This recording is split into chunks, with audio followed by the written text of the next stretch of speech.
नमस्कार, श्री स्वामी समर्थ। आजच्या व्हिडिओमध्ये सर्व स्वामी भक्तांचे स्वागत आहे। आयुष्यात जेव्हा चहूबाजूंनी अनेक संकटे येतात, त्या संकटातून बाहेर पडण्याचा मार्ग आपल्याला दिसत नाही, तेव्हा एकच स्तोत्र आपल्याला आधार देते, संकटातून बाहेर काढते। हे स्तोत्र म्हणजे घोर कष्टोद्धरण स्तोत्र होय। आजच्या व्हिडिओत आपण या स्तोत्राचे महत्त्व, त्याच्या नित्यपठणाने होणारे लाभ जाणून घेणार आहोत। घोर कष्टोद्धरण हे स्तोत्र श्री दत्तप्रभूंचा अवतार असलेल्या श्री नृसिंह सरस्वती स्वामी महाराजांनी रचले आहे। गाणगापुरामध्ये जेव्हा भक्त संकटात होते, तेव्हा भक्तांच्या कल्याणासाठी नृसिंह सरस्वती स्वामींनी हे सिद्ध स्तोत्र भक्तांना दिले होते। हे केवळ स्तोत्र नसून शक्तिशाली कवच आहे। याच्या नित्यपठणाने दुःख आपल्या आजूबाजूला देखील फिरकत नाही। हे स्तोत्र मोठ्यातील मोठ्या संकटाला देखील बाहेर काढते। या स्तोत्रातील प्रत्येक स्तोत्र आपल्या जीवनात घोर म्हणजे कठीण आणि कष्ट म्हणजे कष्टाचे निवारण करतो।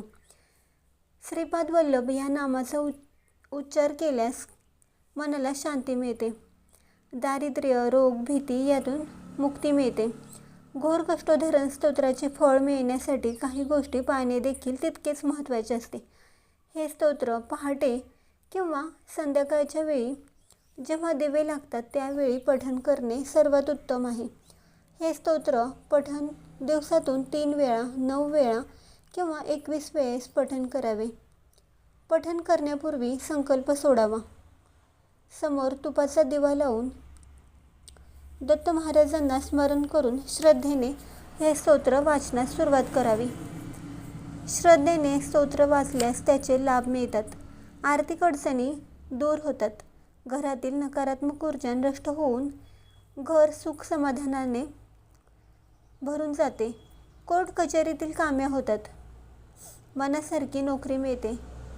या स्तोत्राच्या पठणाने भीती आणि मनातील दडपण दूर होते। जर तुम्ही श्रद्धेने दररोज हे स्तोत्र वाचले तर दत्तगुरूंची कृपा तुमच्यावर सदैव राहील। तुम्हाला हा व्हिडिओ आवडला असेल तर श्री स्वामी समर्थ अवश्य लिहा आणि आपल्या चॅनलला सबस्क्राईब करा।